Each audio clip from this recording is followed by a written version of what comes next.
आपके लिए लेकर आए भगवान विष्णु और माता लक्ष्मी की कहानी। आइए देखते हैं ये कहानी क्या कहती है। एक बार भगवान विष्णु शेषनाग पर बैठे थे। धरती पर उन्होंने घूमने का विचार मन में किया। वैसे कई साल बीत गए थे धरती पर आए हुए। वो अपनी यात्रा की तैयारी में लगे।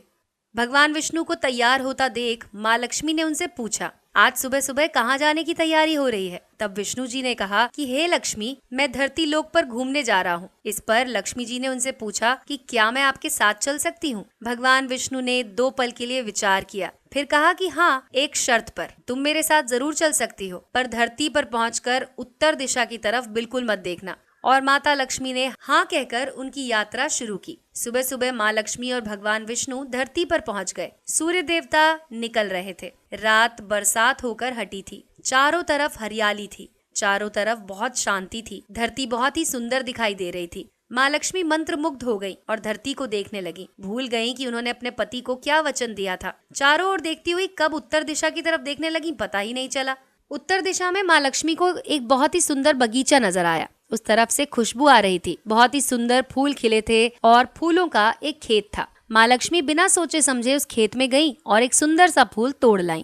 लेकिन ये क्या, माँ लक्ष्मी भगवान विष्णु के पास आई तो भगवान विष्णु की आंखों में आंसू थे और भगवान विष्णु ने माँ लक्ष्मी को कहा कि कभी भी किसी से बिना पूछे उसका कुछ नहीं लेना चाहिए। साथ ही उनका वचन उन्हें याद दिलाया। माँ लक्ष्मी को अपनी भूल का पता चला तो उन्होंने भगवान विष्णु से माफी मांगी। भगवान विष्णु ने कहा कि जो तुमने भूल की उसकी सजा तुम्हें मिलेगी। जिस माली के खेत से तुमने बिना पूछे फूल तोड़ा वो एक प्रकार की चोरी है। इसलिए अब तुम 3 साल तक माली के घर में नौकर बनकर रहो। उसके बाद मैं तुम्हें बैकुंठ में वापस बुलाऊंगा। माँ लक्ष्मी ने चुपचाप सिर झुका लिया और माली के घर की तरफ रुख किया। माँ लक्ष्मी एक गरीब औरत का रूप धारण करके उस खेत के मालिक के घर पहुंची। घर क्या था, एक झोपड़ी थी। मालिक का नाम था माधव। माधव की बीवी, 2 बेटे और 3 बेटियां थीं। सभी उस छोटे से खेत में काम करके अपना गुजारा करते थे। माँ लक्ष्मी जब एक साधारण और गरीब औरत बनकर माधव के झोपड़े पर गईं, तो माधव ने पूछा कि बहन तुम कौन हो? इस समय तुम्हें क्या चाहिए? माँ लक्ष्मी ने कहा कि मैं एक गरीब औरत हूँ।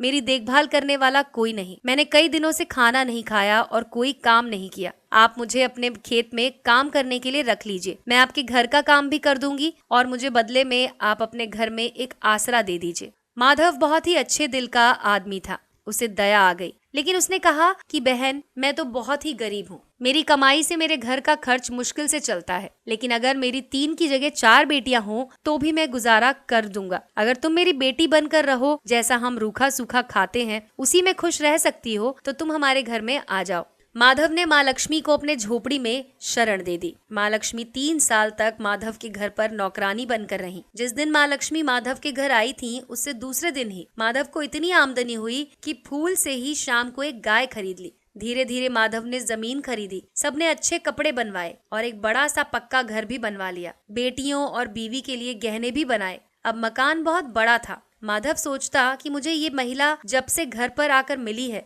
बेटी के रूप में मेरी किस्मत ही आ गई मेरे पास। और अब 2.5 साल बीत गए थे, लेकिन माँ लक्ष्मी घर में और खेत में काम करती। एक दिन माधव जब अपने खेतों में काम करके वापस आया तो घर के सामने द्वार पर एक देवी स्वरूप गहनों से लदी एक औरत को देखा। ध्यान से देखा तो पहचान गया कि वो उनकी मुंह बोली बेटी वही औरत है और पहचान गया कि ये तो माँ लक्ष्मी है। माधव का पूरा परिवार बाहर आया। सब देखकर हैरान हो गए कि माँ लक्ष्मी उनके घर के बाहर खड़ी हैं। माधव बोला कि माँ हमें माफ कर दो। अनजाने में ही हमने आपसे काम करवाया और ये अपराध हमने किया है। हम सबको माफ कर दो। तब माँ लक्ष्मी मुस्कुराई और बोली कि माधव तुम बहुत ही अच्छे और दयालु व्यक्ति हो। तुमने मुझे अपने खेतों में काम करने के लिए रखा, अपने परिवार के सदस्य की तरह रखा। इसके बदले में मैं तुम्हें वरदान देती हूँ कि कभी तुम्हारे पास खुशियों की और धन की कमी ना रहेगी। तुम्हें सारे सुख मिलेंगे जिसके तुम हकदार हो। और फिर माँ भगवान विष्णु के पास बैकुंठ चली गई। तो दोस्तों, इस कहानी में माँ लक्ष्मी का संदेश है कि जो लोग दयालु और साफ दिल के होते हैं, माँ लक्ष्मी वहीं वास करती हैं।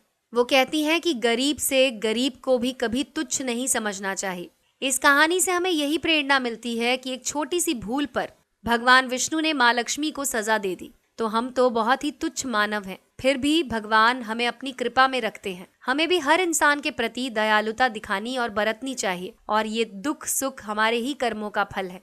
तो दोस्तों, कैसी लगी आपको हमारी ये कहानी? हमारे वीडियो के कमेंट सेक्शन में लिखकर आप हमें जरूर बताएं। देखते रहें चमत्कारी टोटके।